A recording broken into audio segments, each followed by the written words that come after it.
Goliath. Hello, Shinners. Welcome back to the Shindig podcast, where we get under the skin of the UK trials community. My name is Tom Hutley. And I'm Matt Pengelly. And we are here with a famous face, one of the Essex Ream team members, Mr. Smooth. Mr. Smootho, on a planet where UCI is the law. It's Tom Rankin. Hey. What's up, boys? Tom, you've been reading up. I just remember that. It was on Trials Forum, and under, I think it's Mr. Rankin was Tom's name on Trials Forum, and it's just the little bio underneath your profile picture was on a planet where UCI is the law. Although we found a video. No slight against BIU, but when I found the UCI and all that it stood for, it was like, where has this been all my life, man? This is the way to do it. If you want to be smooth, you're not going to be gapping to your bash rings. Well, we found a clip yesterday, didn't we? It was a video U 2005. On a Monty. There was a lot of pedal involved. Mate, at that point, Side up to pedal. It was the Dom, wasn't it? You know, the BIU was everything at that point. And I'd been to a couple of like BIU rounds, and you watch some people, they were an absolute magician with their pedals, you know, the sort of stuff they could do. But the epiphany came later on, about 2007 or 8, where that wasn't cool anymore. Not socially accepted any longer. I'm sure we all know somebody who still goes to bash. We used to rinse Dan Wheeler for going to bash all the time. Well, I think we still do. Yeah, I don't think he does it intentionally, but he does do it, you know, I mean, we're all like that. That's kind of like the saying is, it's like, yes, Wheeler, like, you know, whenever a bash slips out of somewhere. And where are you in the world at the moment, Tom, just so the listeners know? Oh, I've not moved far, boys. I'm still in Chelmsford in Essex. Keeping it ream, nice. Yeah, holding it down for the Essex crew.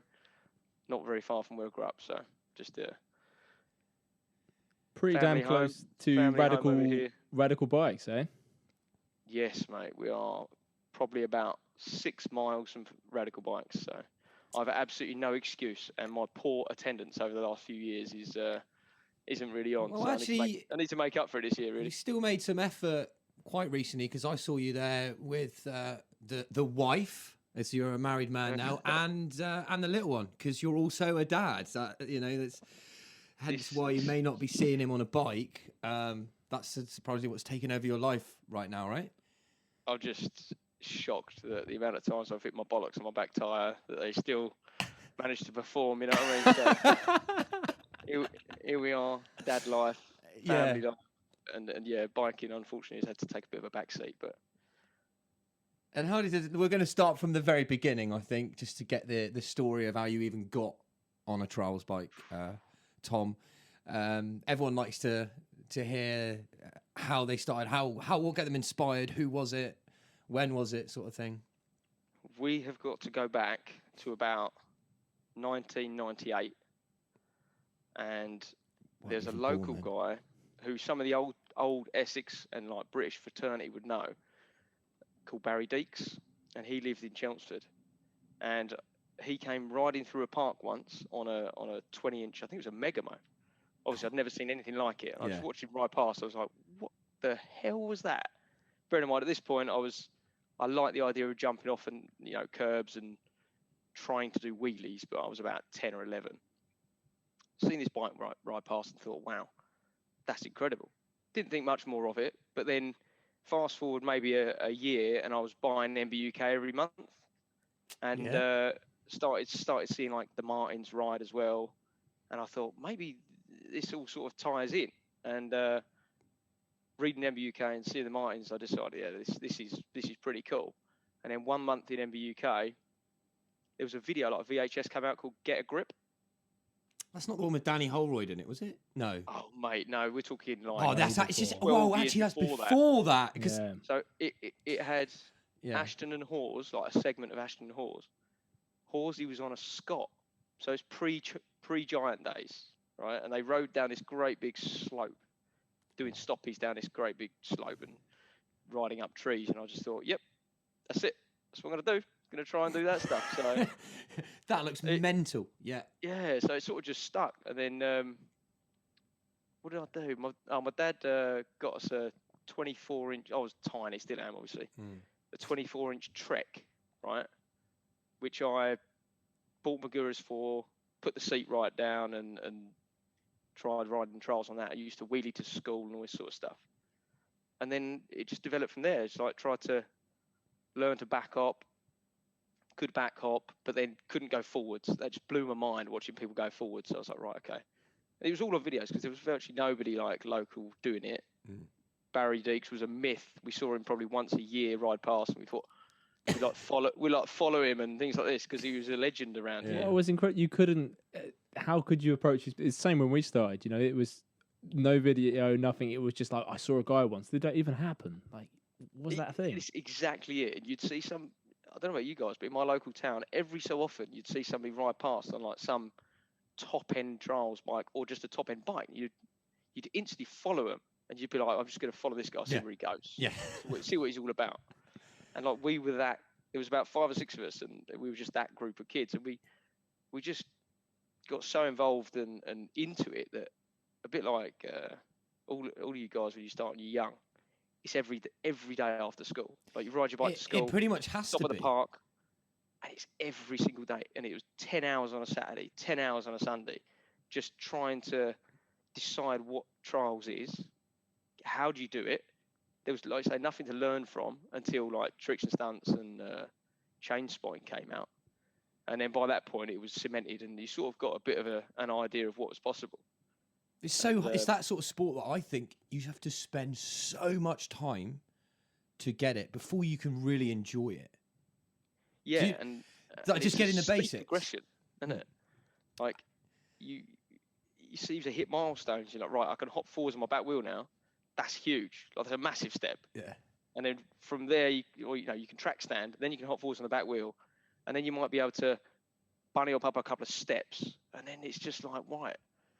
Now all it is just everything, but just get bigger and bigger and more and more and more.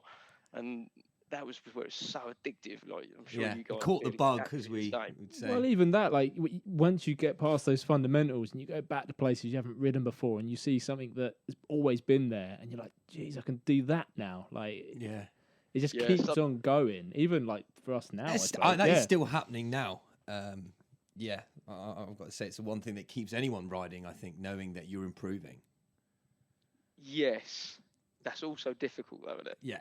No, if they keep saying it. Now, you spoke a little bit there about you picking up an MBUK mag.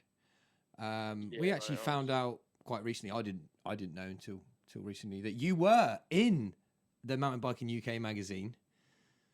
2000. You might know more than me. I had to dig a little bit out of Jack Meek earlier. What can you remember from that? Do you remember what year it was? Do you know what happened? It depends what it is, because he's like, I was in it twice. No, I was in there like as a kid doing a drop off with my brother when we were about. We just dropped off this massive wall into sand and took a picture, and it was in. Was it hip hop? Right. Yeah, no, I don't know this. The trial section of MBUK. Yeah. There was a page, and like used to, if you did a trick that was worthy of a photograph to be printed, then you got a T-shirt sort of thing. And me and my brother did that, and that was probably 98, 99, that sort of time, probably 99. Wow. But if you're talking about there's one with Jack Meek and Porter, right? I seem to vaguely remember it, because I remember I used to get it like every month, and it was just open it up, get it out the cellophane bag, skip straight to that page at the back. Was Bezel there? Was Adam Bezel there? Do you know what Jack did say? He was like, I might have forgotten someone. So it could have been Bezel too. He did say there was maybe 4 of you. I was on a stock. I had a brief romance with stock, and this was that period. Yeah, right. Because do you know what I said to Jack? I was like, oh, what? So he was the one on the 20, and Jack was like, oh no, MBUK wouldn't have allowed a 20-inch. Mountain bike. It was like he had to be on a 26 at that time, because 20 was just so like foreign to that discipline. But unrelatable, isn't it? 20 is quite unrelatable to some people because it's such a weird looking thing. I mean, we've always seen you as a 20-inch rider, really, Rankin. That's just open up the dictionary. Tom Rankin, there he is, riding a little dual disc 20-inch. But textbook. Textbook how to sign up all this. It's kind of. So I'm back to my roots now, boys. Don't worry. The big bikes, they've all gone. I've gone back to the little flicky one. What is riding stock to you? What was that like? When I got absolutely obsessed with UCI, and I went to a couple of. Well, I started going to the UCI World Cups and World Championships and all this sort of stuff, and it was right at the point where the sort of hierarchy in 26 went from being like Kenny and Vincent, and then Gilles just went and just smashed everybody's ass.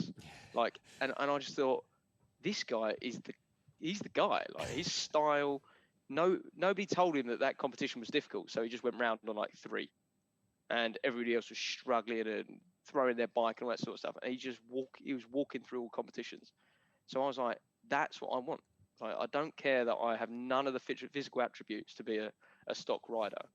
I want to use like the techniques that Gilles does and all that sort of stuff.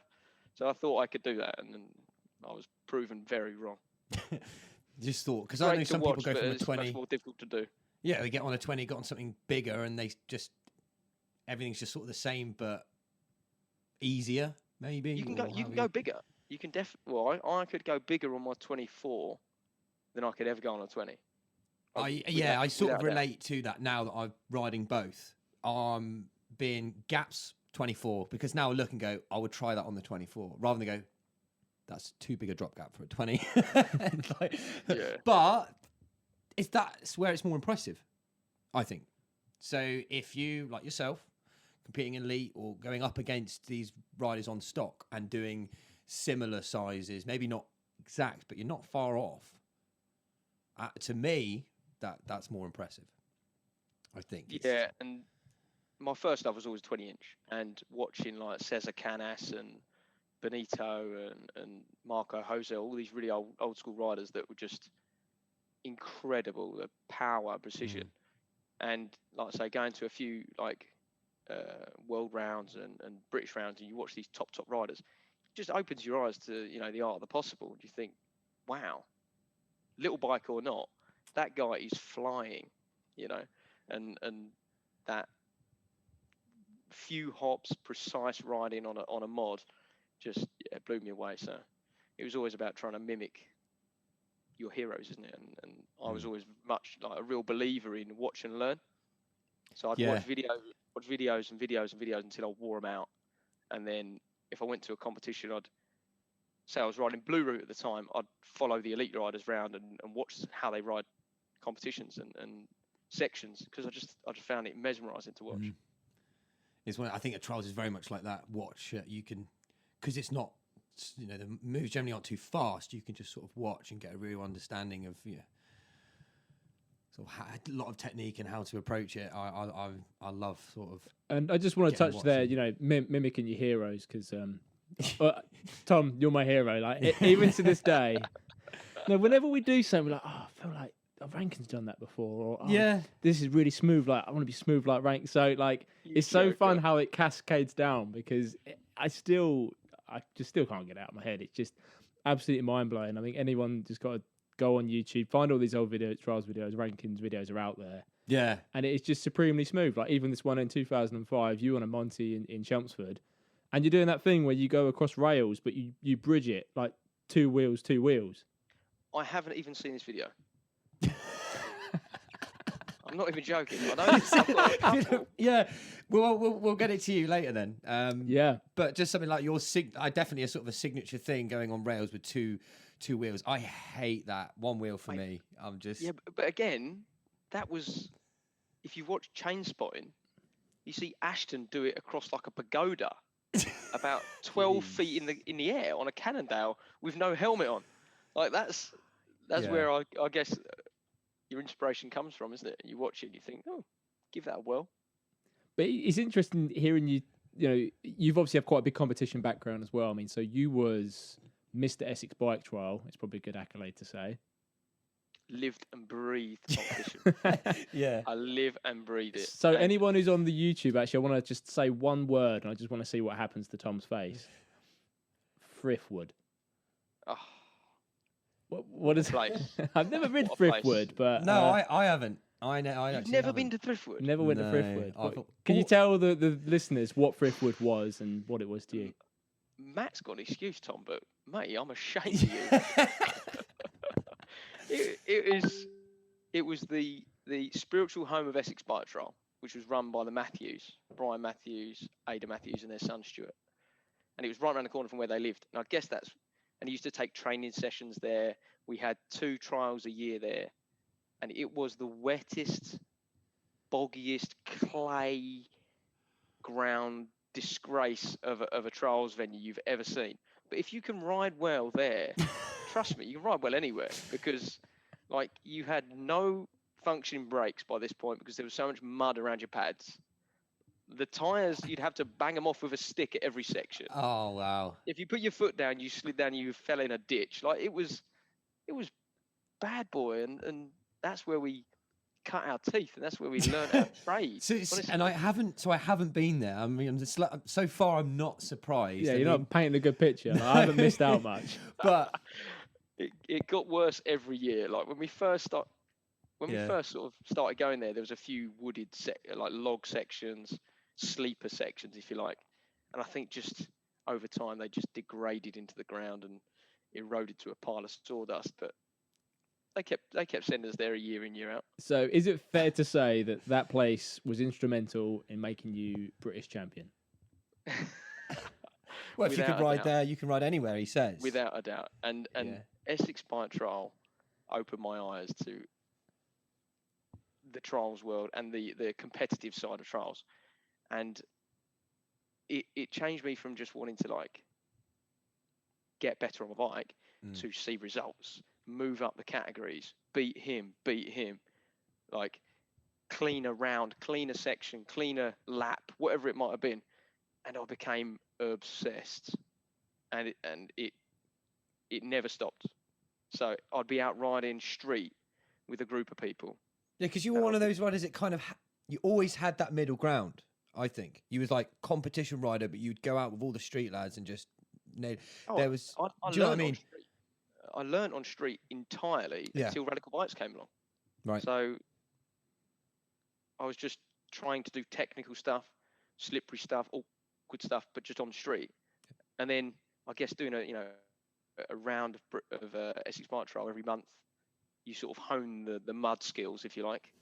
And I'd be out, like street ride, but I'd be thinking, right, this is training, this is competition training for next month when I've got this trial here. And I was deadly serious. I wouldn't tell anybody, but I'm just a competitive person. And for me, the biggest enjoyment was every competition. Yeah. So like my favourite rides were competing every time, all the way through. And that's things I miss the most are turning up and seeing tape on obstacles. It's just that to me is the ultimate. It's really sad, isn't it? When was your last competition be then? Do you remember your last ever competition? Yeah, it was, I think, Bracken Rocks British round, 2012. Well, I might have been there because I did was it British Nationals? British National. Yeah, I was on a 24. Alec Ray, do you remember him? Yeah. Yep. He beat me to first place in the 26 or whatever you called it category at that time. Yeah, I actually feel like because he was on a limey, wasn't he? I might be wrong. I feel like he was on a limey. No, he might have been. But yeah, he's a nice chap.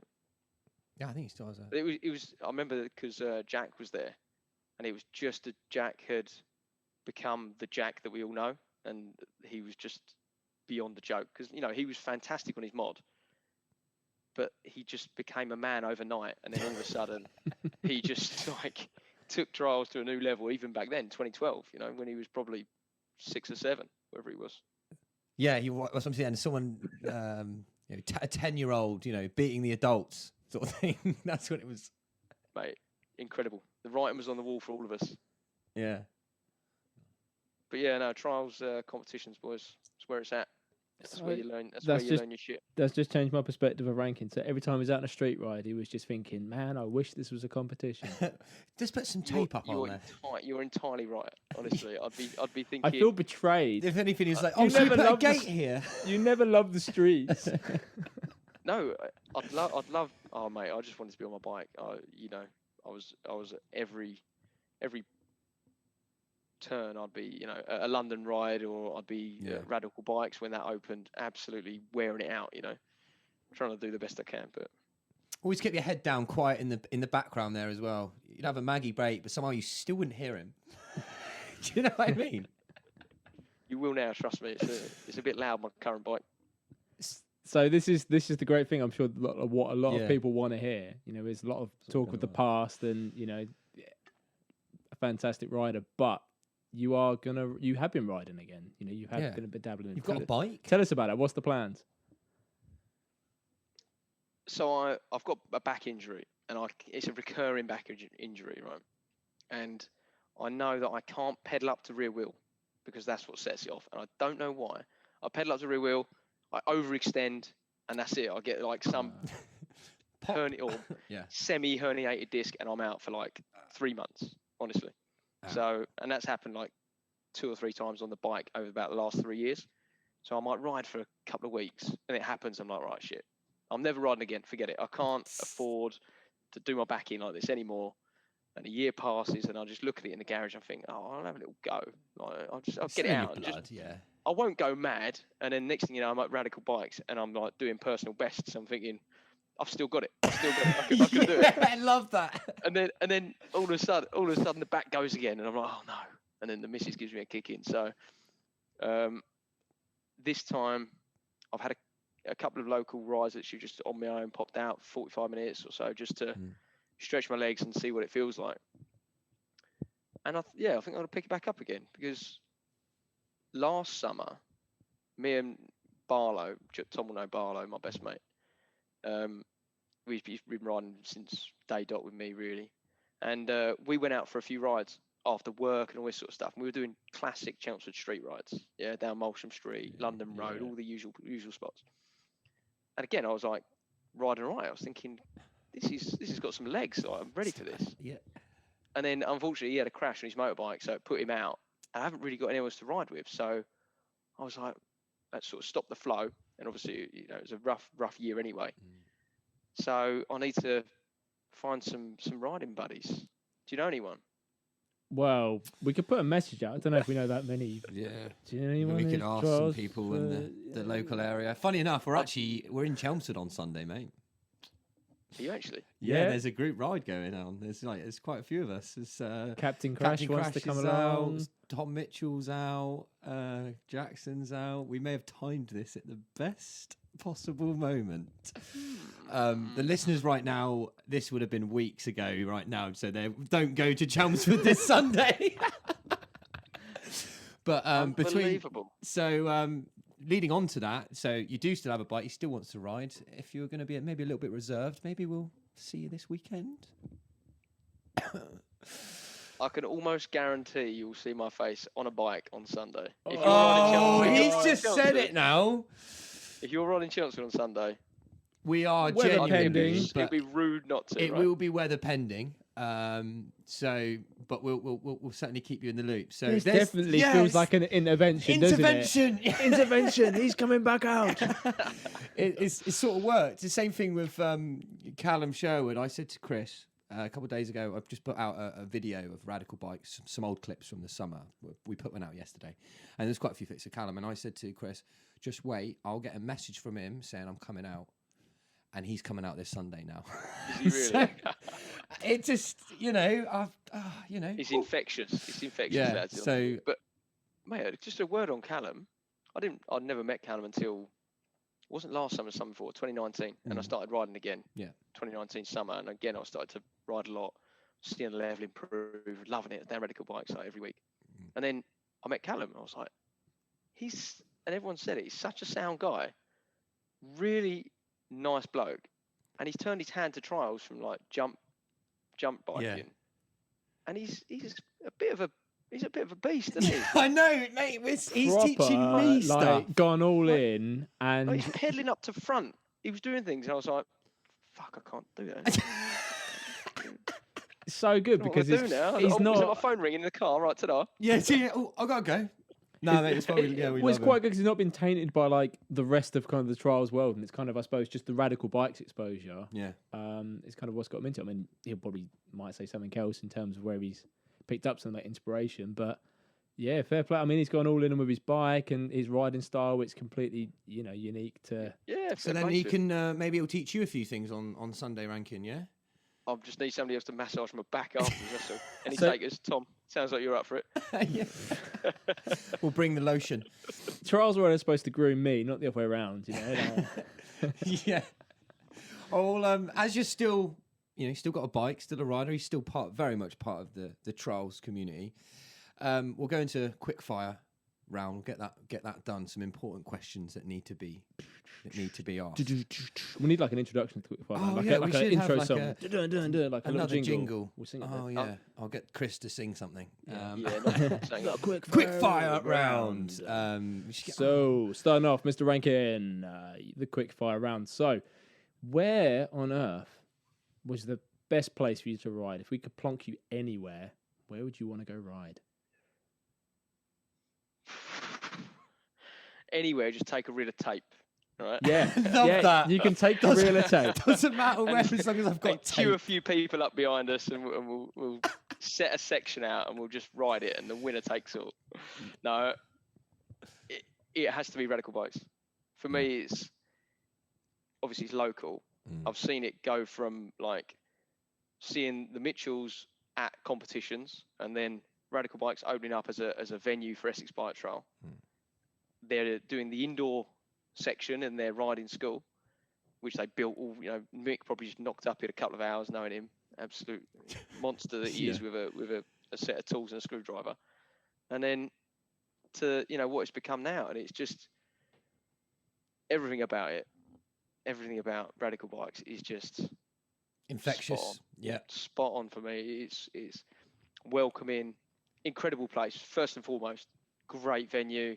Got everything that I would love to ride any day of the week, and you can ride there all day, and you cannot hit the same thing twice. Obviously, we all hit the tyres, and then we hit the wood, and we then all we hit hit this. the exactly. But There's still a if queue. you went there with an open mind, you could ride all day without touching the same obstacle. So it's always going to be there.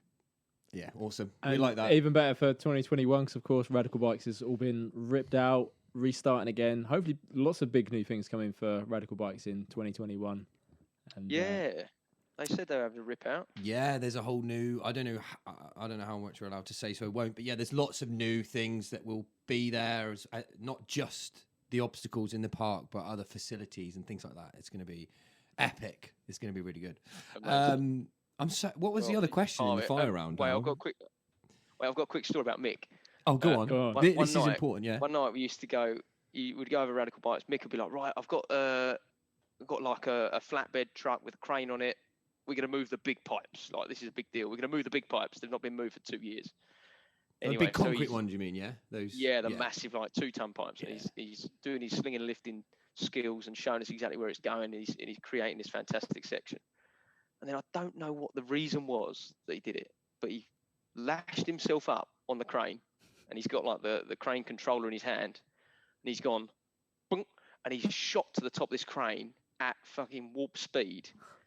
I'm not even joking. He is like 50 feet in the air, and he's gone up, whacked this crane, and there's a picture somewhere, somebody's Facebook, there's a picture of Mick hanging on this crane, and he styled it out like a complete champ. But there was definitely a heart in mouth moment there. We all just gasped for breath. We were like, what's he doing up there? Bless him. Bear in mind, he's a big guy, Mick.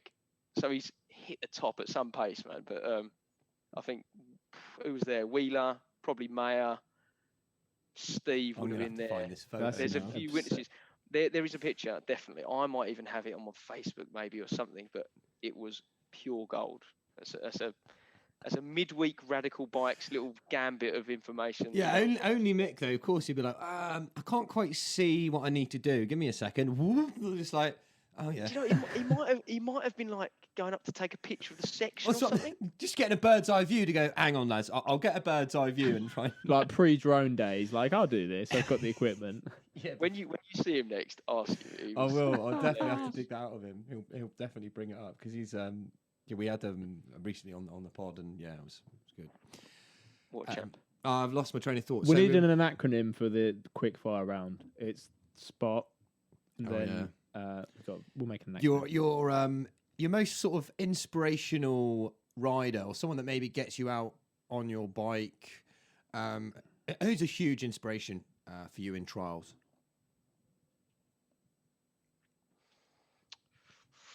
It'd be a tough one. Very tricky question. Well, you could look at it this way: somebody that might just sort of get you out on your bike. This could be something more particular. Could be anyone that. Well, we'll go for two. So I've got so many eras of riding. Like my original era before when I was up to about intermediate level, and then you've got like when I was a BRU bandit and the BRU kings that I used to adore, and then the UCI gods, like, yeah.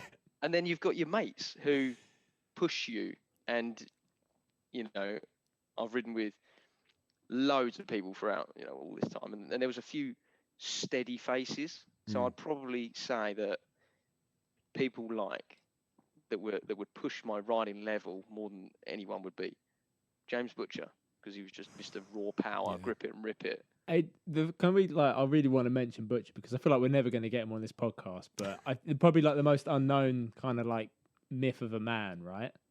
Definitely a myth. Yeah, he's an unknown quantity, mate. Can you can you sum it up for our listeners? Who is James Butcher? Is the biggest geezer, for want of a better word, you've ever met. Love it. The most straight up. He's going to have to listen to this now. 100% geezer. Yeah. As a trials rider, sketchy as fuck, power beyond power, but actually he did tailor his style and get really, really good at one point. Towards the end of his career, before he hurt his back, he was mustard. Yeah, he was a massive like. Are there videos? I'm just trying to think if I did. Steve would put like a few clips of him in his videos. I've filmed a few of him, but he would, from what I remember, he'd just do a humongous hook like on his mod, on his Triton, the old titanium Triton back in the day, and then it would just do a massive move and then be like sort of be done for the day. And be like, all right, and. There was no warm up. There was no nothing. It was just come out, do the biggest side up you've ever seen, and then disappear for the rest of the day. That was Butcher all over. But in that same crowd, Rogers, obviously, he was a beast back in the day, but he was an untamed beast. Whereas obviously now he's fettled his technique, and now he's a hell of a rider. And Wheeler, that sort of crowd. You won't know this name, but Scott Robins. He was like my friend at school who I basically started riding with. And he was always two steps ahead of me on everything, but he was fucking fantastic. And he could have been right up there because he was head to head with Ben Slinger, in like cadet at the British Nationals. Yeah. But then he sort of just took a bit of a different avenue through life.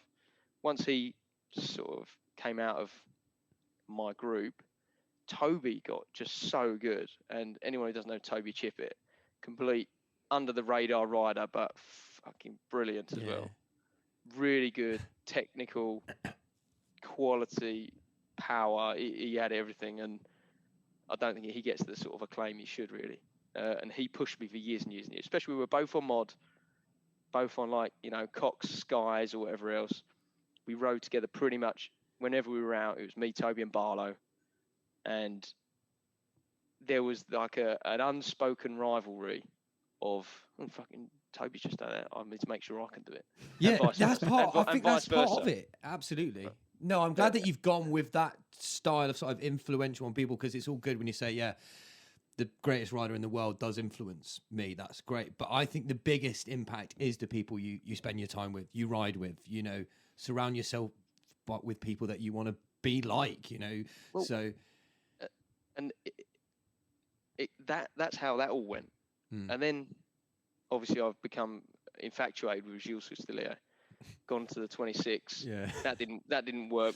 Took my medicine and went back to 24. And then really started riding closely with Joe Mayer. And he was just he's always been good. Joe's always been good. But he hit another level when he got to his 24, and my riding actually did as well. Really on a size, I would say going big. it was always really loved the styles you got on the 20, and when he got on the 24, everything picked up for Joe in terms of size. I was going to say the same for you watching your. Me and him were like nip tuck. I mean, we'd go to Radical Bikes and I'd do something he couldn't, and he'd do something I couldn't, and it really worked. And we used to text each other and go, right, do you want to? We used to call it a secret session.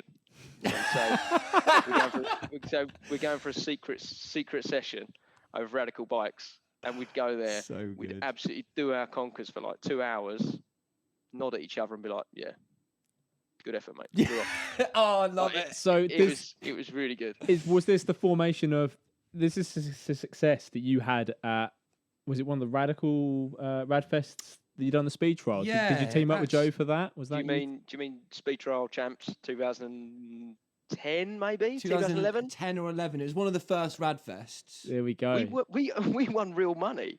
Yeah, money. Bear in mind, can I just say you went against I think there's a picture. Is that what the picture is? Hang on, I've got a picture. Just in case it's part of this. But you went up against like you and Beeden and with somebody else who were proper street trial riders in terms of this is a speed trial. I don't know how we honestly came away with the win. Talking of Butcher, me and him were like head to head on this tyre obstacle, and it was him, and I think he was with Rogers, so that's a bit of a team, and he's kicked his freewheel, and when you cross thread your cranks. Yes. Yeah, so he did that, so he couldn't get up the tyre, and he geez. never let me forget it. He's like, I would have beaten you. I was like, yeah, bullshit, mate. It's my £100. So we're going to share a photo here. This is what I'm Matt's just gonna doing try and here. find out It what- is Oh, there from we go. that. This is provided by Jack Meek. It's from that Radfest. It's going to share the screen now, and maybe Yeah, Was not that gonna the watch first conversation. Radfest? There we go. Oh, yeah, that's Chai, isn't it? So That's Chai. yeah, so I was thinking then. So the winner. So at the top photo is Andrew Chai on a pink bike for listeners there, and you're on a Rockman Akai, I believe. I was on, the Alkali, Alkali Akai. that's Yeah, whatever. Mate, honestly, the parts on that bike, except the frame and forks, are what I've built my current bike with. No way, mate. But I loved not you on even that joking. bike because I'm not even joking. I remember that year again. It was either 10 or 11, one of the first ones. I still have the wristband for it in that drawer. Like that's insane. We're just looking at the bottom picture here now, a little bit closer up. I'm trying to see if there's any like young blind. people that like, yeah. Yeah, so that's Wheeler on the far right, I Oh, think. jeez. Yeah, it looks like weird, doesn't it? Yeah, Wheeler and- that looks is like that Singleton? Singleton in the Dare to Be jersey. Rogers, Butcher. Hang on a minute, is that No, is that Rogers? Is that That's Rogers next to Rogers, yeah, Butcher? Rogers in them Leave It Short. What are What are those they shorts? Calling he you chopped out, up a deck chair? Rogers. If you're not watching, get on the YouTube for that one. But that is absolutely hilarious. And there's Tom. You've got your arm up, and Joe's there holding the winnings. I think is that right? Yeah, mate. The spoils, the champions take home the spoils. I'm Team afraid, boys. Ream, wasn't it? Yeah. It's hilarious because I was never any good at going fast, doing anything. Like I was the most static rider you could think of. I've just realised everyone's won co-op bags. Got a cooperative. That's just in the co-op down the road, isn't it? They went Yeah. to the co-op down the road for something. You got any bags? Like we need to do a prize you giving. and Beeden, I can't see. That's Joe Prattley there as well. That's Chai, and I can tell by his shoes and just his hair. And there's Nick Manning on the far left as and well. that is Manny, and the other Dare to Be. So, wow, It was what a such a good event, honestly. golden oldie. I mean, that was one of my questions. Do you know how many Radfests you've actually been to, Tom? Even if you... I'm not great with dates. So when did it start? Was it 2009 or 2010? I feel like it was 20. It was established 2009, Radical Bikes, but I think Radfest was 2010 or 11. Yeah. I'm guilty of having never slept there because I live so Well, close. you wouldn't need to. That's not Yeah, doesn't I've necessarily never- mean the point. That you went to the event. That's Yeah, the I point. will have attended most of them for at least like a couple of hours on a day. And then there were obviously years where I'd spend all day there on one day and then go back for maybe a few beers and a chat the next day. Yeah. But one year it was a competition. One year, wasn't it? It was a British. Was that Tarty Days? There was a No, you're British right. I think national one on a of the Saturday. Saturdays on the Sunday was actually the British Sunday was- Nationals. Yeah, one way or the other. But Yeah, either way, I remember went to that. I went to that and did the competition that year, obviously. Did you win? I beat Jack Carthy that year. You did. See? What? And do you know what? Yeah. Where were you? At home, at home in my home Yeah, no- turf, mate. Sorry, hold on a minute. He was 4 years old. I just edged him. He said, well, Carthy would have started beating you at that point when he was like 8, 9, whatever. Because it was same for me. Charlie was beating me in 2012, 2013 when I was. I was driving myself to the competitions, and his parents had to take him, and he was beating me. Like that's. Mate, see, back in the day, because I remember Charlie from when he was he was going to British rounds and all this sort of stuff, and he was the smallest dot, on I think it was a Monty, but it was, the ones with like rubber band tires, twin discs, had Hope stickers all over it. Yes. And his control was laughable. Like you couldn't even fathom what he was doing. You're like, how the fuck is this little lad controlling that bike like he is? Yeah. Doing these weird shit techniques to just clean everything. And in the back of your mind, you're thinking, when he hits puberty, when he gets some power, that's it. It's lights out for everyone, isn't it? And we weren't he's done exactly that. Yeah, he did not disappoint. I've got to say. Have you been up to the bike academy yet? No, I haven't at all.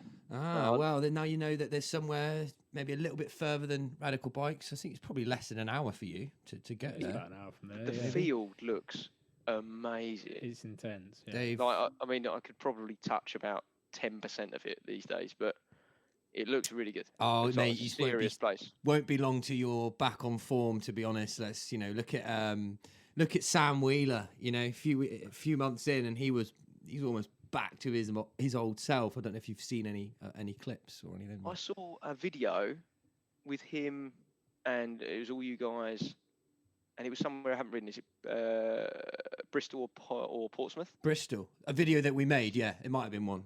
Yeah. I don't know if it was one of those places. And bear in mind, I've known Sam a long, long time. We met in 2003 at the World Championships in Spain. Yeah. And sort of rode together there. And then we were friendly. Anytime we met each other, we were really friendly after that. And I could really relate to him. He's part of the Shire as well. He's a midget. And he's good on his mod. And he just had lovely style, lovely techers. And then I see a video of him the other day, and he was going massive. I was like, I'm going to ride with him. Get him. Well, yeah. Can't ride with that clown. You won't be going up to back wheel. Put it that way. We know that now. So, No. Yeah. But no, he's looking like he's really picked it up and run with it, because he didn't ride for years and years, did he? Well, that's what I mean is there's no excuse for you apart from maybe pulling your back out. I was going to say I'm fairly limited. I have no time. Yeah, of course. That's yeah. the biggest thing, and I have a back which is always threatening to take me out of the game. But Well, we can give I Andre a don't care. call. He's good I'm at gonna give taping it a whirl. bits of body together, isn't he? Like, Yeah. he's the Yeah. bionic man, and he can strap something, and it just sounds all. Give you stage some I've just realised sorry, I just interrupted you, but we've That's right. just missed the quickfire round again. we probably The did. quickest of quickfire rounds. We are We've just so professional, as you've sorry, gathered. boys. Yeah, Going we out love on it. tangents. We Honestly, did I ask talk two of about them. trials, so this is it. I just need to vent about trials. Yeah, it's perfect, mate. we go off on tangents. It's where we We're want to go. giving the trials world a platform of discussion. And how many times can people's chats just really go this far? Whoever's I know, listening to and us in just how Malta right now. Yeah. Shout out to the multi. Were they multi? Yeah. You called it. Yeah. But, you mentioned some legends of names of people that you used to ride with and obviously push your riding. So you're at Radical Bikes. You've got the dream team. You've assembled the dream team. What is your top move that you would be wanting to do? What's the iconic Rankin move? I bet you even know, because it was something that I don't know how it came about, but I became known for doing it, and it was Frenchy and Oh, I was going to say it. Yes, Yeah. because everything. And Ding, then- ding, ding, ding, ding. Correct Ding, answer. yeah. Rankin's the winner. Yeah, and you're I've actually the first person to win on this. Yeah. No, you were the. I got a real love for doing it on, trying to find the most filthy shit you can do it on, and they'd be like, right, I'm going to do it on that railing. Like, I'm just going to do it on this. I'm going to do it on that. Yeah, mate, you were the rider that I watched on a 20 first to do that, going, I want to do that. I remember seeing you sort of do it, being like, holy crap, what the fuck is that? I still want to do it. I haven't done one. You can since, do like, them, Tom. It's fine. I only recently the video we brought out recently. I do one, and I was like, oh, I'm gonna put it in slow mo so everyone realizes it's a Frenchie. It happens so quick. It does. It's such a strange thing, but when you get it right, man, there's nothing. Like and for anyone, I mean, we're always quite. This is a Trials podcast. There's Trials riders listening to. But if anyone doesn't know what a Frenchie is, roughly explain what a Frenchie is and how it came about. Well, it's either going up an obstacle or gapping upwards onto an obstacle with flicking the front against the corner without the front brake on, and then going to rear. So, but it all sort of happens in one movement. It's very fast. Like a flying tap, but it's a cool move, and if you can master it, you can use it in all sorts of weird. Well, people use them in a rolling move now, don't they? Oh my god! I'm watching people like Charlie and Jack and all the top riders a pedal Frenchie in like head height. You know, what are you doing? Yeah. I don't need to come back to this. That is go back to 2001. Futuristic tap, isn't it? We might fit in. It's incredible watching it happen. I don't know how they move so fast. I always... Your guess is as good as mine. It is a very satisfying move, though. I will totally agree with that, and it's just sort of like a buzz to get going when you're riding. Do you do it? I used to like doing it both ways. So you go front foot or back foot. There is we watched this video. That's the naughty level. When you get to that level and you're like, don't matter. Like I'll go wrong way and twist that way. I'll flock it that way. Yeah, but sometimes it's better wrong way. With a Frenchie, in terms of that sort of movement and momentum, I do agree. But if you're going up something, it should be the right way. Yes, because going up anything towards your front foot is horrendous. Yeah, exactly. There we go. I can't do wrong way side ups. Whoever thought that we called them wrong way? It was a weird thing to. That's how I learned them. Done that, and then I went, "Oh, this looks a bit weird." And some people never undone them, you know. But until we get them on the podcast. We all started going that way, though, right? Did you boys start to what's now your bad side? I did. Do you know what the story for me, which is now that I look at it as a kid, was just traumatizing. You remember Kieran Whitefield, right? I used to ride with him quite a bit, and I remember the one day he came out. I was like, "Oh, I can't go any bigger on the side up." He's like, "It's because you're side up and wrong. If I see you side up like that again, I'll punch you in the face." And it just was like, I was like, I've been told. Is he joking? He's scary. That for the rest of that day, I started again, all over again, and but I thank to God. You go. I'm glad I did. But then ultimately, within a couple of weeks, that's it. You're like, that's what happened. And then I was side up and bigger than I'd done before. And then I'm like, oh, hang on a minute. You can go to pedal here. Yeah, that's right.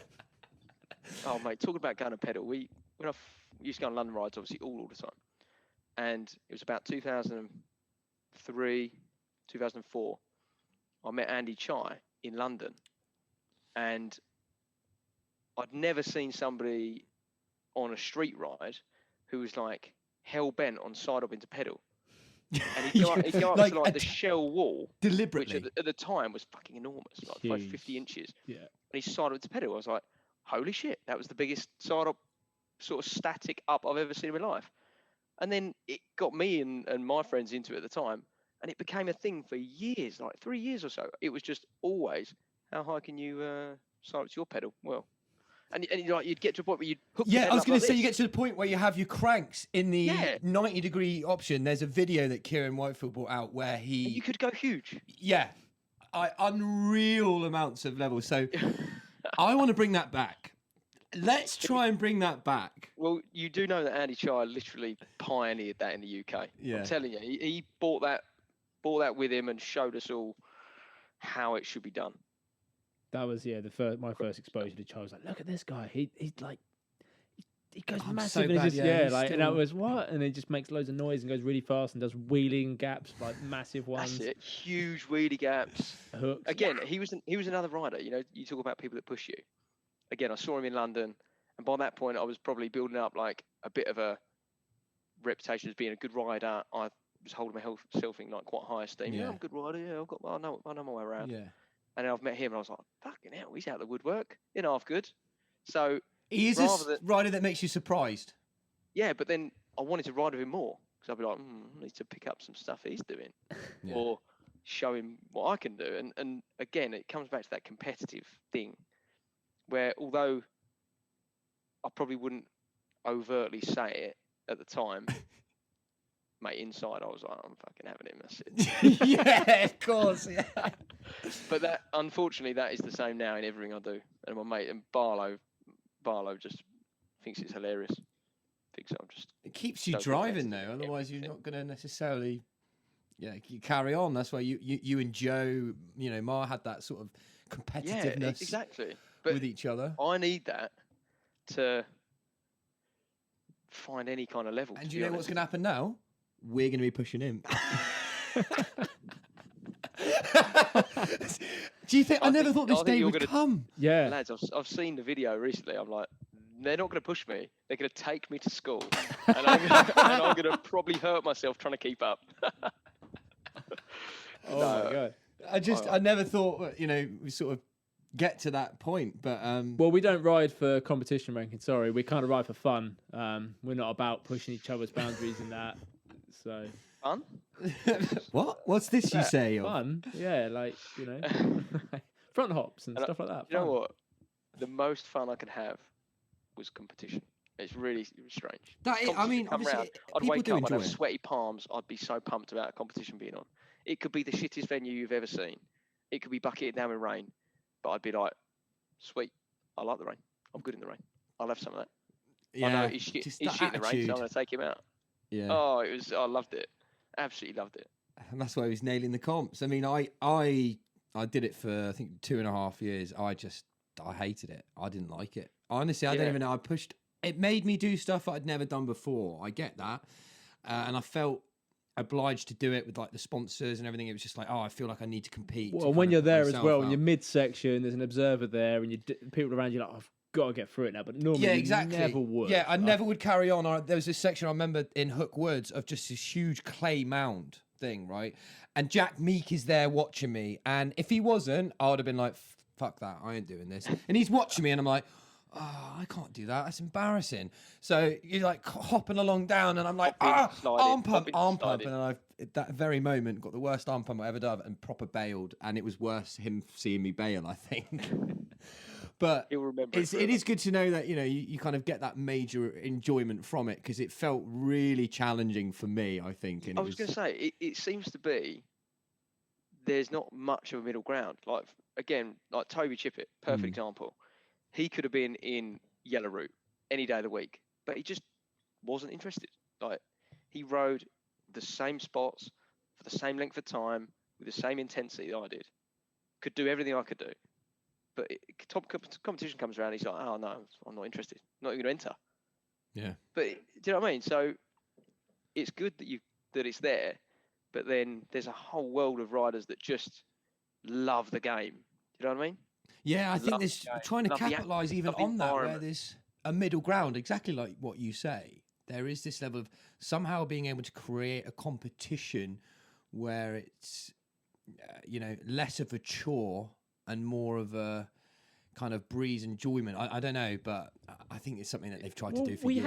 I think we had a pretty good turnout last year at Bike Trail Academy. They had one competition, and a lot of people. I mean, I think it's because the only competition of the year, but so many people entered, and it was a good turnout. Well, it wasn't like an official. It wasn't like the nationals. It was built for Like a fun. one-off day. Yeah, and so the whole vibe of it all was generally everyone who was competing were all friends. There wasn't anyone that was really serious. Even Charlie was like, I'm not going to compete.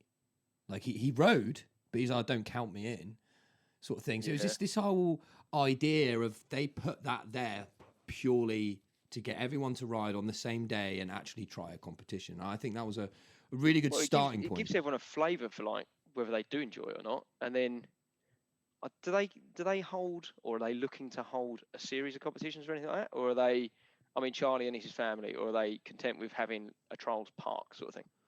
I'm certainly sure they would be open to competitions. They're very much open to I'm not trying to promote it or anything. No, like no, that, of course or not. say I mean, I'll and I join. don't I'm just speak saying, I for just them want to know now. what I the don't speak landscape for looks them. like. But I know they've contributed a lot, over the years, and they're only going to contribute more this year, I feel. There's that a lot- was- So it's, this- it's getting a massive buzz, isn't it? The whole. Yeah, from the I'm Rolls actually in line talks now, with. I see so much of that place. I'm chatting with David Johnson right now, who is the chairman of the Bike Trial Federation, and they're looking at new ways of different competitions and new approaches, and to create these events, because they are fully aware that there is a new buzz in the community right now. There is. Everyone's caught something. There's more people. Rankin's back on his bike. That's what it is. Like, we could say it's the Shindig podcast that's causing ripples. It could be Ali C COVID-19. putting out content. No, it's Rankin. He's back on his bike. That's why everyone's got this urge. Everyone's like, my sense is tingling. I need a new bike. My spidey senses. If only, boys. So don't get too excited. It could be a flash in the pan. I might be laid up in bed after Sunday. We just come out for the enjoyment. Don't No. go mental. I was going to say, you can just come out without your bike, mate. Show your face. We'd love to just, to see you from a 2 meter distance. So Yeah. I'll pretend I don't know you in case I die from COVID. yeah. I want to know. Obviously, you're quite. From what we've spoken about, you was very in love with competitions and that. Have you ridden with the positive scoring system, or what's your opinions on it? Do you know what? gonna say, I I only don't know. vaguely know. Is it you choose a gate? No, that's what we want it to be, though. But it's not that. So what it is now is, rather than getting, actually I don't even know. I'll go into it very quickly. Go on, just give me a quick brief. 'Cause So I have I'll seen give you an it, example. 5 sections. Each section has 6 gates in the section. Oh, and you get like 20 points. You 20 get points, 20 10 points, 20 points. points if you go through that section clean. This is what we use the word clean because you understand what Yeah. that means. So, but for whatever, if you can't get up that gate, you're like, well, I'm going to have to dab this. You don't get the points. So dabs are now not necessarily a positive thing. But if you know in the first move of that gate, you're like, I'm never going to do that hook. You dab it, and the rest of them you could nail. Okay. But you So, only yeah, so get you- 50 points instead of saying getting a 1. Yeah, 60 is the better. 60 would be maximum points, and obviously you want to go through. Yeah. What I did notice So was it's eliminating the reward from dabbing, but it's giving, in that yes, you then get no points at obstacle, but you're at least tactically given going through. given a chance to do the rest of them. Correct. So the very first one could be monstrous. I'll take a dab here, but I can still get 50 points by cleaning the rest of the section. So if you take a dab, Yep. does it count as a dab? Yes. Yes, so you still only get 5 dabs. Ah, right, okay. So you can only use, if you use all 5, Yeah. you won't get any points. But what's the funny thing is, when I did that competition, there is a positive way in this scoring. If you've got less time to go and you've got through this gate, if you dive through the gate on your bike and fall off, you get the points. Oh, what, if you're beyond the boundary of Yes, the gate? because you've gone through, your bike's gone through the gate. So I came off pretty badly and thought I'd concuss myself. But the guy was like, "It's all right. You got 10 points." Yes, mate. So, Oh man, there's always a technicality. There's always going to be a technicality one way or the other. But I could never go big. Like that was my cross to bear, was the fact that I had, like I say, no visible attributes, no leverage, no raw power. So, to be honest, I probably benefited from being able to dab here and there. yeah. I'm not gonna pretend I was like, no, mate, I used you to launch the lot. Didn't do that. I was. Yeah, it sort of makes I people go. wasn't like, I wouldn't drag my bike around a section. Like that was not me. But of course, there was always times, especially when I moved up to like the higher levels of the British, where I'd look at something and go, well, there's no run up, or the run up is over rocks, and I'm on a mod. There is no move I can do here aside from standing on my handlebars and dragging my bike up. And unfortunately, I did do that. That's what separated some of the riders in the comp, because there were riders who were going to go, I am going to dab on this right now, I'm to play it safe, for example. But there were other riders who were like, I want to do as much as I can before I put my foot down, sort of thing. So Yeah, those that's different approaches had different results, which you'd always think, how can someone's technique be different to gain, but to win, you had to be tactical. Well, and I don't want to be tarred with that brush. And I'd like to think that people who saw me ride trials competitions didn't think I was like Captain Strato. But I can't stand here now and tell you I didn't do it. No, I mean, I never remember it to be that way. I mean, you Just always... admit We've all done it. Yeah. Wilson, put your hand up, son. You were the Yeah. absolute king of a technicality. My God. Yeah. He'd find a gate. He'd find a gap through a gate that nobody else would even see, and just ride round the rock rather than go over it. But you know, It's true. it worked for him. I like to think that we might actually maybe see you at some other competitions in the year, maybe some lower level ones. Very much just to lower get level, you yeah, just to get you going, nursery you know. level. I think. Can you imagine being out of the game this long? The arm pump you'd get in a competition now. Like I got it when I was at sort of peak physical fitness. I'd probably do one hop and I'd be spent. I'd be just. So are you trying to tell us you're not keeping fit, Rankin? Come on, you used to be quite the iron lifter, right? Are you not staying fit, or are you just totally gone for the dad bod? Or what? When the gyms are shut, how can you do that? No, I'm probably one of those annoying people that just eats takeaways and drinks massive cans of Stella and don't get fat. So I'm pretty lucky in that sense. But yeah, once the gyms come back open, then I'll be back into the gym. Don't worry. Oh, we're taking memberships, mate. We've got a gym at our place if you need. Yeah. Bit of a trek. Yeah. Well, hopefully we'll get you out into London as well soon. I think when it's a bit sunnier. I'm definitely keen for a little London street. I know like a really good London guide, like really good. He'll take you to all the spots. And if you ask him nicely, he might even take you in his cab. So I hear. Oh, I can't tell you. It's a secret private dude who can't be named, but he's just seriously. Sounds like a cool guy. I'd love to meet him one day. Yeah. We wouldn't be anything without him. But Is he a bit of a fly for a white guy? Yeah, he is a bit fly for a white guy. I know the guy. Yeah. Talking about that guy. I was thinking about this. Right, when did I meet Tom? Yeah, because you guys sort of rode together for many years. We didn't meet till a Radfest. That's when I met you. I didn't ride with Rankin. I just pointed a camera in his face like, if I make videos for him, he must like me. You're not far off. It does work. Many years, Thomas. Many years. My memories of you are you and Reese coming as a pair, really. Yeah. And riding a lot of London rides, a lot of Chelmsford rides. Obviously, you were Braintree boys, weren't you? Yeah.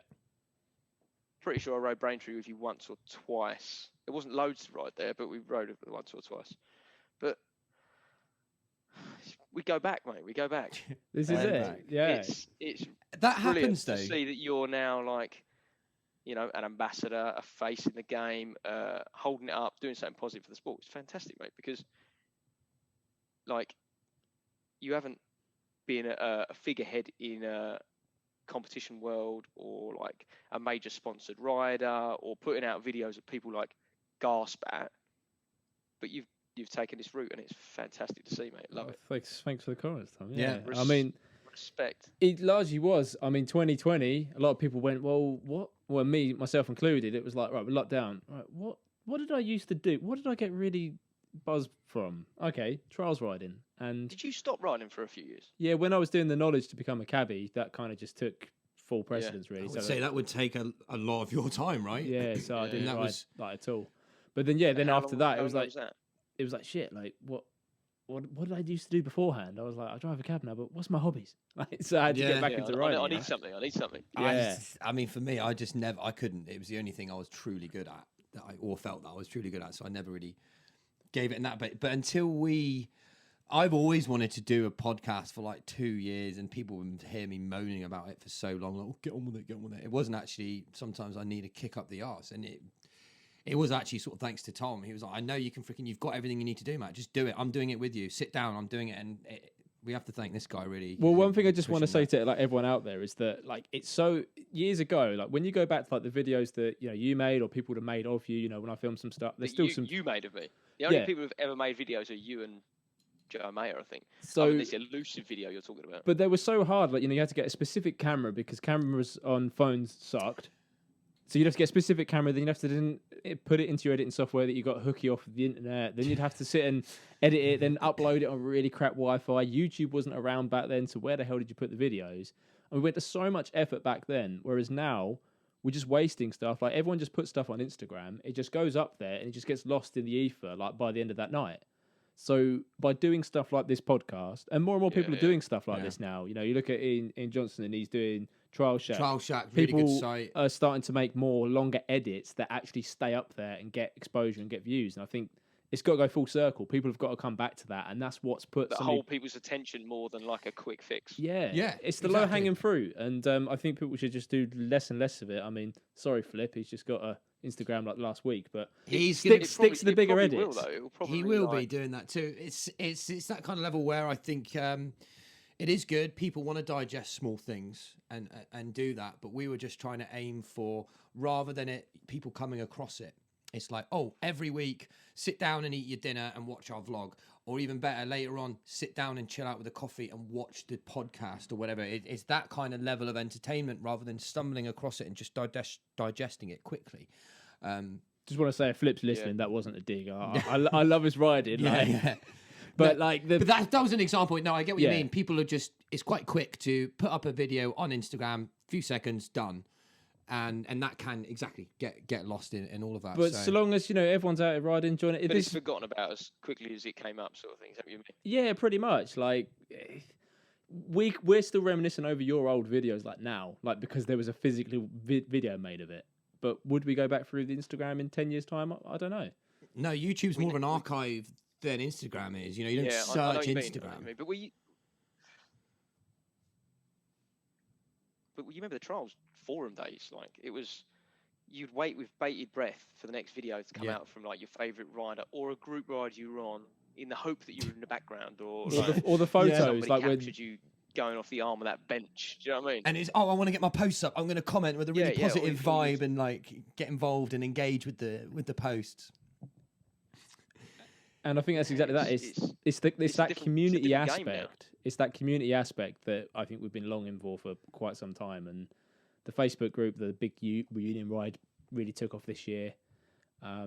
People have had more time to sit down and actually realise, what they were into or what was out there and the reach that Trials has. I mean, Forum, when I check, is bringing about 30% of our traffic straight to YouTube.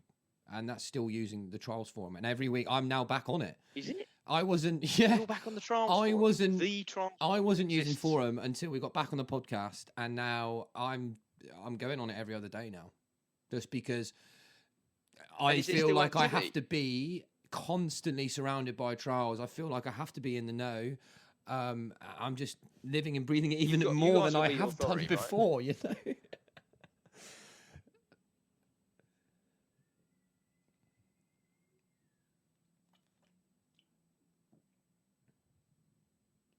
We might have lost Tom Rankin. So we can cut it because we've been silent. You need to be trials historians and you need to know current I can hear you. Lost you for a second there, mate. Lads. Yeah, we can hear you now. Just leaving a gap because we might have to. Are you there? Yeah. A second. Yeah, you're coming back slowly. Wait till he's come back. There we go. Don't give me a number. You see me? Yeah. Right. Yeah. Just say that again in a second. Just let him get a beer and repeat that. What you just said. 2 seconds. Can you hear me? Yeah, we can hear you. Right, Matt. 2 seconds. Yeah. My missus is on a Zoom call next door, so I'm just going to go and boot her off. That's what's just happened, mate. That's why it's like this. Yeah, hold on. Do you know what just happened? I go, something's changed. He goes, Mrs. just went on a Zoom call. Just tell her 5 minutes. You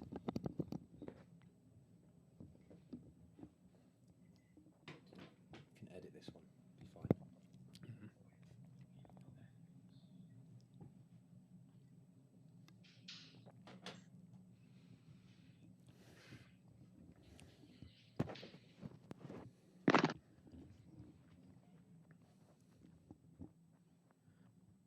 Up. That's cool. Perfect. Well, we'll leave a gap and repeat what you said, but that's definitely what happened. Yeah, mate. Liberty.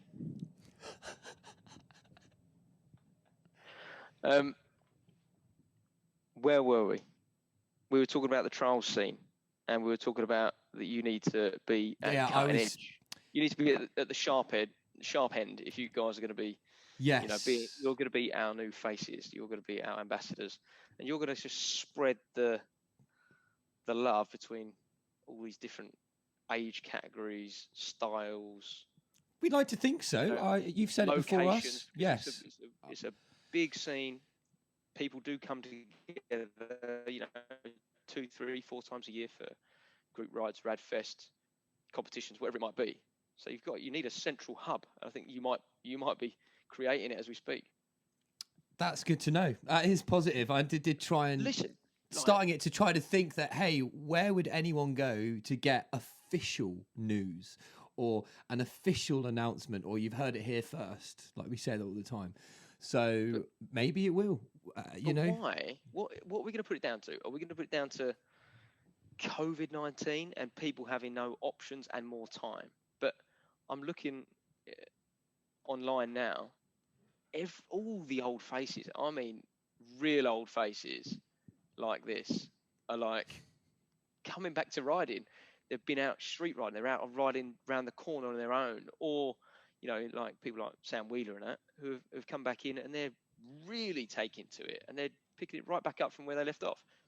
It's been a massive resurgence this year, and I don't know exactly why. It has to be COVID, right? Well, partially I think a lot of people looked in their sheds and got, I've gone, right, we've got to have a clear out COVID, I'm at home a lot. And I've gone, well, what is this old bike here? And then people on Facebook as well, they've made that Facebook group, that reunion ride, which was probably one person's Rankin idea. knows about that. Do you know about that, Rankin? Oh, mate, my Facebook activity is like for those who once a week. For those who aren't on it, it probably is. If you do want to get back into riding, there's one called It's called the Reunion Ride. Yeah, Adrian Jordan started it, and essentially wanted to get all of the oldies. We'll use that term. He's an old school name as well. to a ride, and it was going to be organised to be in 2020, sort of in the summertime, but then like another lockdown 23, whatever one we're in right now. It just didn't happen, and then the page has just built up. And that resurgence, I mean, we've had such good rides in 2020. Like, I mean, you even mentioned it, Tom, like, when we was in Bristol and that, there was, almost like the old days when you'd have a big turnout of people. Yeah, unbelievable to see it, like, in this day and age when it's been so scarce for the last few years. And you've only got to, talk to Tom and Molly at Radical, and the trials side is 10% of their yep. Income and of their headcount. So, and when Radical Bike started, obviously trials rides used to swarm there. So it'd be nice that if we can push some traffic, or you guys, should I say, you can push some traffic back down to Radical Bikes, create a scene down there again, and then the same for Charlie and his playground. I think it's also, we will have to maybe take a responsibility in terms of providing things for new riders, because right now obviously we're talking about old school days and back in there, so we will definitely go into areas for people who want to get into the sport, because obviously primarily a lot of our discussions have been for people who know a lot about trials, and we're making that assumption that they've got some background in it. But I think we will have to, sort of go into that and maybe start a new club, a new trials club. Maybe we could do that. All the things that get kids into the sport. Because otherwise, we're talking about it now. It's all great that the oldies are coming back. If we're not getting anyone into the sport, it won't carry on. Getting new blood into the sport's always been well. You've got a little one. I mean, come on, where are all you're all the dads at the moment. You've got kids. Listen, I saw Joe's one on here, Joe Mayer's one on here, and you were saying, you putting Jack on a bike. Are you? Is he following his father's footsteps? He was like, nah, look, if he wants to do it, he wants to do it. Like, it's entirely up to him. I'm the fucking exact opposite. Like, get on that fucking bike. Get on that bike. Here's the tape. I'm marking you a section. Yeah, that's it. That's all. This is all you need, son. You see this tape? You put it anywhere. You ride it. And it pushes it, and I'm so guilty of it, right? I'm the pushy dad. He's just turned 3. For God's sake, I need to wind my neck in. But I push him the other way, and my missus gives me a rollicking every time. Honestly, he's gonna be. Yes. He's gonna have no choice. I'm afraid. That's it. He's We gonna need try another it. Rankin. We need a mini Rankin. He's not got good genes, mate. Me and the missus aren't the tallest, so he could be riding Charlie's old bike when he was a kid till he's about 25, I think. I'd like to think that we'll see him on a trials bike, though, mate. Well, you know what Jason's like with Logan. His lad's name. Yeah, Logan. Logan. Over at Radical Bikes, and he's been taking him there since he was a nipper, like real young. And I love that. I absolutely love it. And as soon as Max is old enough, he'll be there, and I want to sort of teach him the ropes and let him enjoy being on a bike, because the freedom that a bike gave me as like a 8, 9, 10, 11-year-old before trials, just going out your bike, riding down the park and like jumping over curbs and things like this. It was everything to me and my brother and our mates. So, but you look around, the kids these days maybe don't use them as we used to use them so freely. Yeah. But so I really hope that he does go down that road. Well, that was like how I mapped push it. him to Like do you so. map out like your hometown and you understand your sense of perspective and where you're going, and you just go out for days and just Get lost. Even before doing trials, I used to love going on a bike. We'd go, me and my mates would cycle for hours, get lost, call his mum, go, where are you? We'll try and find a sign. Like that, I just don't think that happens anymore.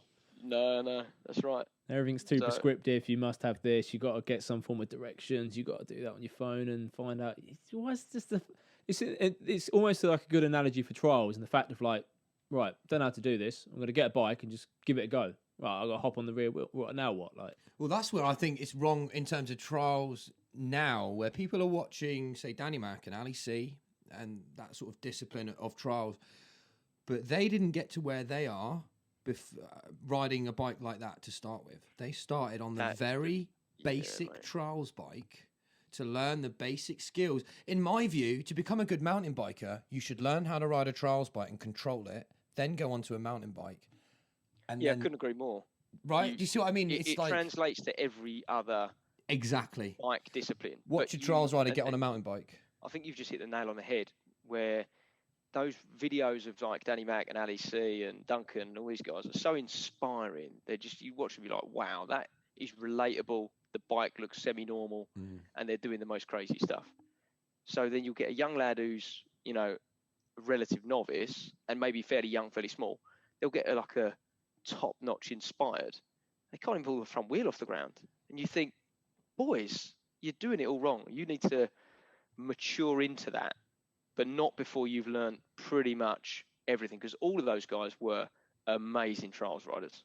And they all started in that discipline before. No one jumped on that style and just got good at it. I don't think so, anyway. You can't. I got an exception. That's what I'm saying. I might be wrong. I think so. Matty Turner? Yeah, Matty Turner always. But he rode a 20-inch version of that bike. It just proves my point again. It's still short wheelbase in that, though, isn't it? Like, yeah, you might be right. We'll get Matty on. He'll have to explain it to us anyway. He was... I mean, I don't know. I only know him as literally a 5 or 6 year old, maybe 7-year-old. I think he's TikTok sensation now. Yeah, dude. He's like a. I don't want to. He came to Rad one year on like a clown bike, and he was tiny young lad, and he was really doing some pretty crazy stuff then. Yeah, you just imagine that just scaled up once he got his inspired. Yeah, man, he's had like a couple of vids go viral. He's done the Danny Mac front flip with the exercise ball, but he did it with it taped to him. So he taped the ball on his back and did it that way. And fair play. Yeah, so good stuff. Yeah, we'll have to get him on. That was a good. I'm just thinking, Matty Turner. He's on my. He is on my list. I haven't messaged him. I know it. I'm sure. But for the most part, he's listening right now in bed on a Sunday morning or something. Like, go watch some of the old Danny Mac stuff, and he's doing all of his front wheel stuff on like an Echo and stuff. Yeah, he was a proper trial. But then he was a child starting that. I'm saying like some adults are buying and inspired and being like, oh, we're going to try this. And you're like, actually, it's going to take a lot longer. You have to get that, then this. But that's just, I don't think that's clear nowadays. So maybe we'll set the new precedent for that, to be like, if you want to get to this. We all put into riding when we were youngsters. Crazy. Well, this is what you said at the very start, like, oh, every day. like 10 hours on a weekend because you had to put so much time and commitment in just to get to a but stage. But it was for enjoyment. Like, you only did it because you wanted to do it. Yeah, you were driven because...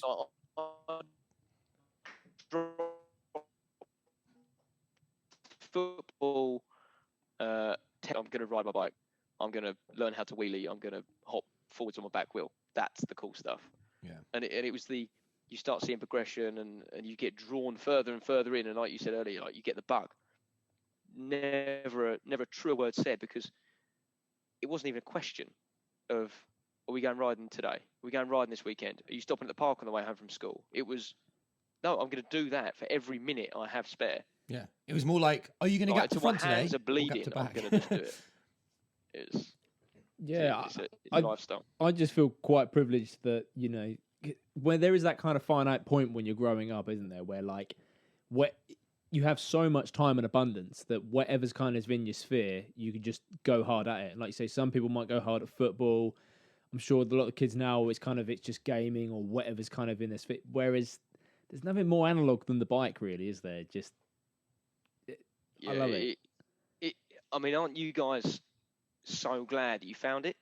Do you feel like that sometimes? Yeah, like, dude, it's shaped my entire life. When I was away recently, there was times when I was getting down because I haven't actually got an outlet. Like, it's all well and good. You can make videos, you can watch stuff, you can read books, whatever. But if you haven't got a physical kind, some people it's dance, some people it like might be BMX or whatever. You need some kind of and that's probably what you're feeling a bit of now, Tom, right? I was just about to say, mate, the whole COVID lockdown, no gym, don't really have time to ride, to be quite honest. I'm going to try now, but I've not had the inclination or time to ride. I'm really missing like the physical outlet.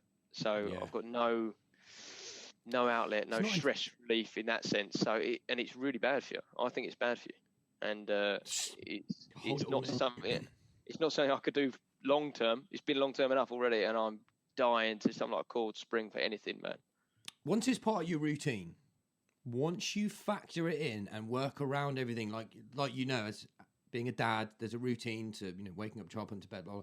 But once it starts to become part of that, I'm learning from other dads, for example, that's how they're able to adapt. They're like, hang on a minute, so this is fixated here, this is when I do this, and then their wives are that. So I guess obviously it's a challenge to make it part of your life because time is precious. Absolutely, yeah. There's no time better spent than with your kids. But yeah, exactly. I'm just biding my time until I can get Max over radical bikes. I was literally about to say Saturday mornings, Jason Lake's there with Logan. That's what I mean. That's why. Who's to say in a few years' time going on the pipes. we don't start a shindig club, right? It's just there could be a club and kids are coming to it. You're bringing your kids. Jason's bringing Logan, and you're a coach at that club, mate. Like that could be the thing. You don't know what's going to happen. These things are so sort of open to suggestions. So I think there's a lot to come. I think there's some still new stuff, some fresh stuff for some new riders. Yeah, it's brilliant. And you look back saying about that, like dads taking their boys to competitions. That was like how it was back in the day. And now you'll be doing that, I'm sure.